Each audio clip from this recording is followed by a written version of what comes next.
Okay, sorry about that. Let's try this again. This is Catherine from Yoked, and let me start off by saying I hope you guys are having an amazing day, and also do not make fun of my hat. It is 67 degrees and raining here in Memphis, and I washed my hair, and there's supposed to be a 40-degree temperature drop, and I do not have time to catch pneumonia trying to be cute. So I'm wearing my big floppy hat all over the place today. I'm running errands because we're supposed to get like a snowflake on Saturday. So of course the city is already starting to shut down. But what I wanted to hop on here and say, I wanted to talk a minute about Christian identity and how that plays into Christian relationships and Christian dating. So at my church, we do every quarter we switch classes, and there's a ministry there called Pressing Forward. And Pressing Forward is for people who are trying to recover. Hey, Victoria.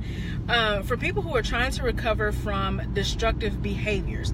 It's a lot of people go to it because it's kind of like an addictions recovery ministry. But when you talk about addictions, a lot of people think of, drugs and alcohol and sex and all of the big things. But this ministry focuses specifically on destructive behavior. So I'm going to this class, one, to support the guy who's teaching the class, two, to learn more about what these, hey Katie, two, to learn what these destructive behaviors can be, and three, to admit and deal with my own destructive behaviors. So for me, and how that kind of plays into dating, when I was a lot younger and dating and not really dating with intention, I put myself into a lot of situations. I was engaging in premarital sex, which was kind of amazing at the time, but in retrospect, I had to learn that was not what I was meant to be doing. And there were a lot of really hard, hey Toya, there were a lot of really hard lessons that I learned from that.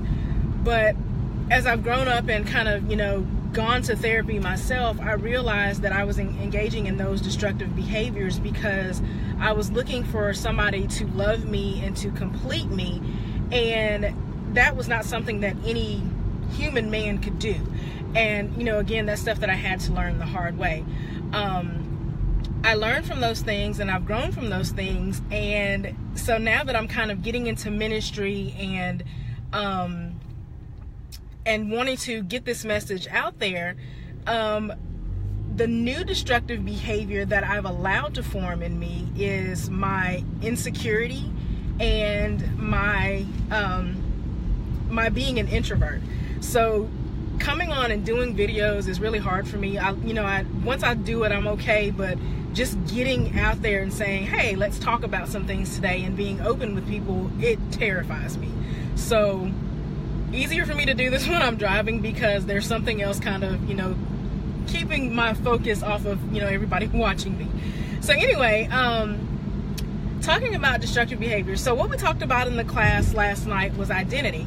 And what kind of occurred to me was the concept that identity is who you are, and who you are determines who you show to the world, and who you show to the world determines who people think you are, believe you are, and treat you as.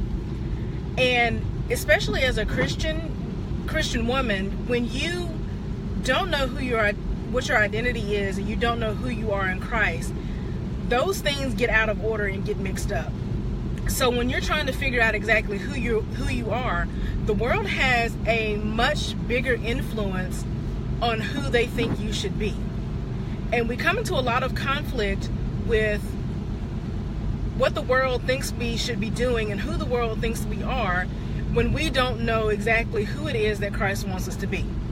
Now, I'll be 40 years old next month, and I am still kind of figuring it out. I've figured out what my purpose is in life, but I'm still wrestling with what my identity is and who I am in Christ, because it's been so long since I've actually even stopped to think about that.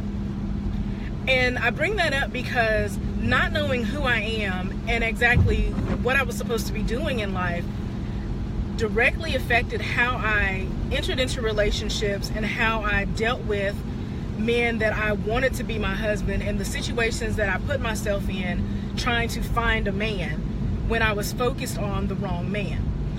And as we're going into 2018, especially for the women who are still looking for their husband, you cannot find your identity in another man on this earth. You have to focus on and strengthen your relationship with Christ to figure out who He wants you to be and what He has for you to do in this life. Because if you don't know who you are and what you're supposed to be doing, you end up unequally yoking yourself with men and friends and situations that have nothing to do with what your purpose is supposed to be. So you need to figure out who it is that you are and who it is that you want to be. And the same thing goes for the men that you're looking for and trying to, associate yourself with, or that you want to marry. They need to know who they are in Christ, and they need to know their purpose in life before they try to attach themselves to you. Because if you have two people who don't know who they are, what they're supposed to be doing, and where they're going, y'all just gonna be walking around in circles confused together. Trust me, I know, I've been there. And I mean, I'm fortunate enough to be, in a marriage now where we both kind of are, willing to figure out where we're supposed to be going. Because honestly, where we started in our marriage is nowhere close to where we are right now. But we recognize that we're following the path that God has laid out for us at this time. We talked about, I shared a picture on Instagram about my struggle fajitas and the conversation we had over those. And we talked about, my husband just finished his degree in counseling, and the whole path that we were going on was like, we're going to get this degree, we're going to start a private practice, this is what we're going to do with ministry. And opportunities just this week have been presenting themselves that are not going to lead him in that direction. And we're fine with that. If that's not where God has for us to go, it's perfectly okay. But because we are solidifying our identities in Christ, we're going to go where we're supposed to go. And it's going to be okay. So, my message for you today, and even I'm not going to leave out the married ladies, because a lot of times we get married and then realize that we still don't know who we are. Hello. That's going to happen too. But even in figuring out your place in your marriage, or figuring out your place in a relationship when you want to be married, make sure that you focus on figuring out who you are through the person that Christ wants you to be. So that's all I wanted to say today. I'm going to try to do better about getting on here and talking to you. And I'm doing a newsletter. I'm doing my own personal devotions and sharing that with people. So if you're interested in getting that newsletter every single day, please hold me accountable every single day. Head over to the blog at beingyoked.com and sign up for the newsletter. It's on the top right hand corner of the blog. So thanks for listening. I really appreciate you. Thanks, Toya and Victoria and Katie, and I didn't see the fourth person, but I appreciate you guys being here, and I love you, and I pray that you have an amazing day. Bye.